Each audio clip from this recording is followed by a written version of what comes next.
Hello, welcome back to my channel.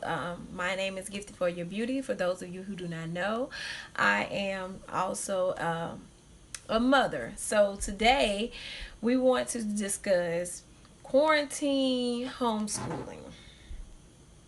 And basically, I'm here to rant about how I feel that this is not fair.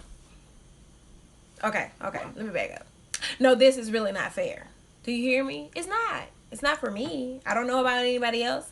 Maybe this is fun for you, but if let's just back up. Okay, so we were told that kids were going to be out of school for the rest of the year. We wasn't sure about how they were going to get their grades and everything. So at the last minute, government and everyone wants to let us know that we were going to have to figure out how to homeschool our kids. They were providing devices and everything, right? That is all great. I'm assuming if they thought we understood everything that they were teaching, first of all. So from my standpoint, you have to have some type of understanding, some type of patience. You have some type of desire to want to be a teacher, right? I mean, I ain't never want to be no school teacher, right? Okay, so with that being said, I do understand as a parent that it starts at home. All of this, the teaching, the beginning stages of everything, like people will say, oh, go to school, and kids can just learn at school. Well, no, as a, parent, your duty is to at least equip your kids with the basic needs to get a good understanding or a knowledge at school. I've done that part. So let me inform you that 3 of my kids are still in school. So this will be like the 7th, 8th day. I'm not sure. I can't keep up. We were out for spring break during the time that they first shut down everything and told everybody to basically self-quarantine, stay at home. Kids was on spring break. Well, they actually got an extra week. So that's fine. And in the midst of that, we have to do there was really no preparation. It was just like, let me give you this stuff, email, tell you how to get your kids started. Boom, fine. Well, I have a 13-year-old who's in the 8th grade and a 12-year-old who's in the 6th grade. His birthday is late, so he's not behind. I also have a first grader, right? 7. And I have a 17-year-old who's a senior, but thankfully, because he had all his stuff up to par, and I believe because they missed out on so many opportunities to have memories for seniors, that if you were a senior and your grades and everything were up to par and you were on track, you don't have to do any more schoolwork. That is wonderful for him. Great. Back to these kids that I have here. Baby, let me tell you something. My patience was shot the first day. The first day, I wanted to throw the computers, the kids, everything out because I was trying to get a good understanding. Now, mind you, backstory on me, I went to class online at the University of South Alabama. I graduated, had a 4.0, and I did online classes, mind you, with these same 4 kids. So I understand the level of stress. But I only had 2 to 3 teachers assignments or whatever, get it all done at my pace, but knowing that these are the deadlines. So I mean, that's a good thing. Baby, let me tell you something. Trying to get these kids who had 2 weeks off to do whatever, enjoy themselves because it wasn't fair, realize that they're not going to be able to make memories with their friends, to come back and hunker down and get this schoolwork together was my punishment. Okay, just saying, for anything that I didn't do or participate with the school and the teachers, which I normally do, I'm pretty sure that get back. I do believe most of what teachers tell me about my kids when they're not with me, because I'm not naive and I know my sorry. Okay, and I know my kids. So with that being said, we got the computers. Mind you, it's 3 of them. In my mind, I'm thinking, Well, they have some devices, but they have to be compatible to what they're going to teach them and be able to go to the next step. So I have a laptop. My husband has a laptop. We have stuff, but we went ahead and got the one from the school. Okay, get the one from the school. I have two in the same school. They don't give them separate ones, which is fine. They give them the same one. So my thought was, boom, one get up early enough, do the work and get this out the way, then the next one to go, because we only have one laptop, right? No, that doesn't work like that. So first day we figuring out how to log in. I mean, it's minimum instructions, but it's a little help. Patience, Jesus. I didn't have any. But we got through it. We got through the first day. Kids kind of start remembering what they needed to do to log in. The next day is great.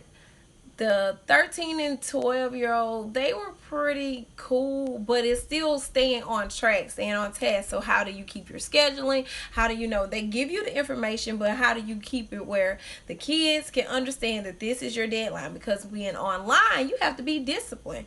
And I know that, but they don't, because they're kids.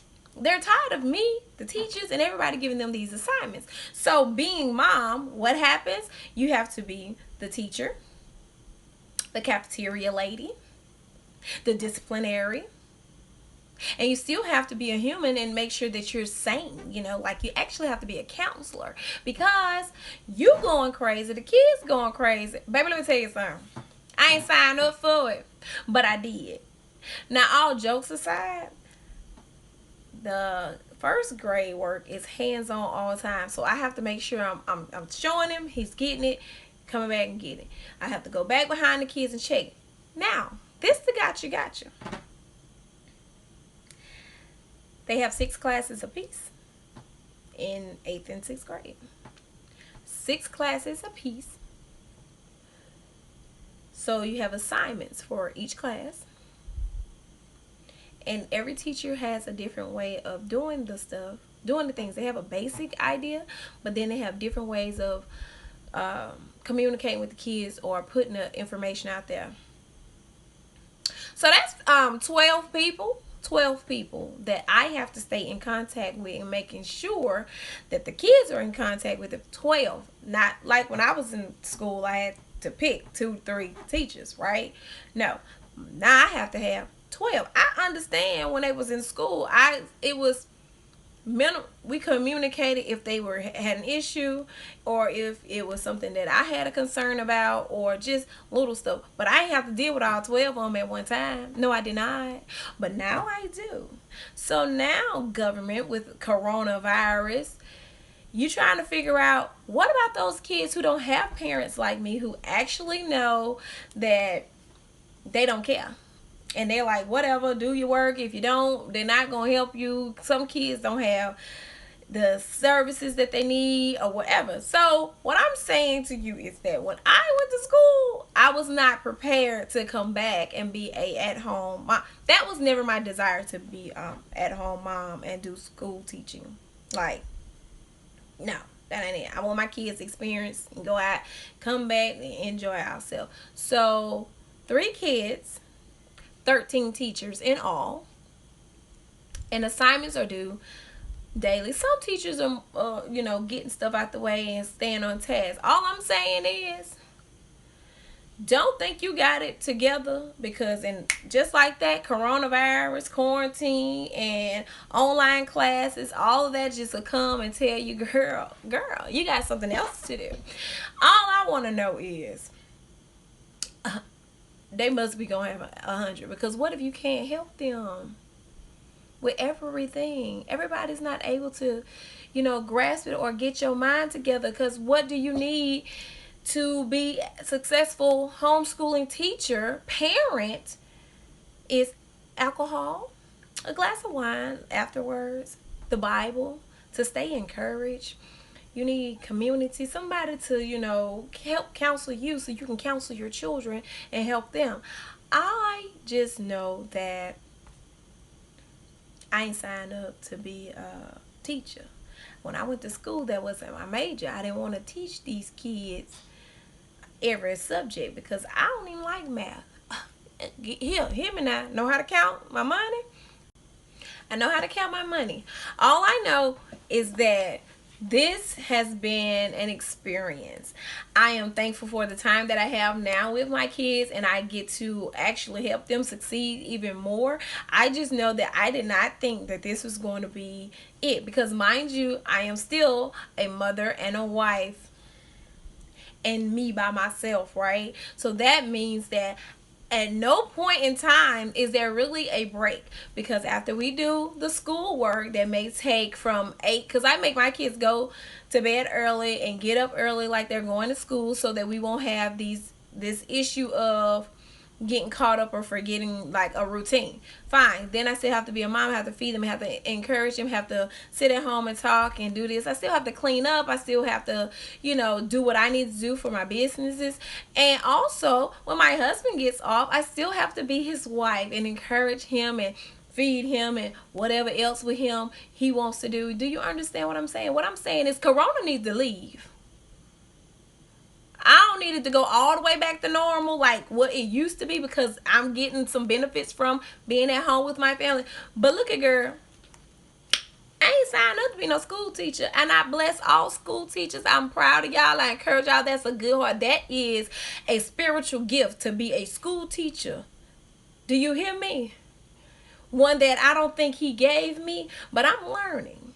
So if you can relate, like, comment, share, subscribe. Let me know in the comment section how you feel about it. I mean, this is just my little rant about quarantine and the coronavirus and being a at-home mom and school teacher. Thank y'all. And guess what? One of my kids are coming in while we're doing this video. Come on in. He look a little ashy, but he'll be okay. Say hi. Say what? Hi. Yeah, now go put some chapstick on. Okay. Love you. Bye. What? Is it on YouTube?